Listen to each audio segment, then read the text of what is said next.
Wat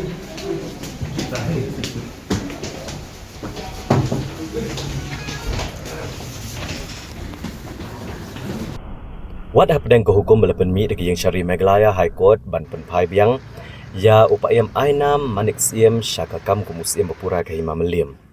Nrei hado mentah kakat sautri kunailar arhajar arpun riau upayam ainam manik siem umpatla ban cimti kakam hak ofis trikam jok hima melim. Hakakat sautri kunailar arhajar arpun riau upayam ainam manik siem ulapoi jok ofis trikam ban cimti biang ya kakam hadian bagi yang Syari hakakat wetrik unailar kelarai ban penkesan yu bat ban pendam no ekarai ban weng shipor yu dekat KHADC. Kayeng Syari kalau penkut no ya kejing syak suspend jong bat hukum ba uncimti biang ya kaket siem.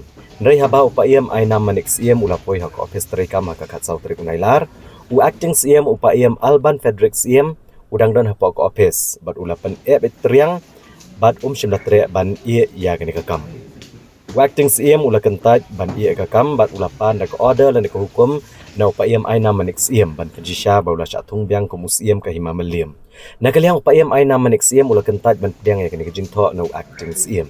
Acting siem upayam Alban ula pencai ba upayam ainam udah ban ada kejing tho batung biang yu katkum ka Khasi Hills Autonomous District Appointment and Succession of CM Deputy CM Electors and Rang Bashnong of Melim CM Ship Act arhajar nyo rengkat bagi saki ke babiang.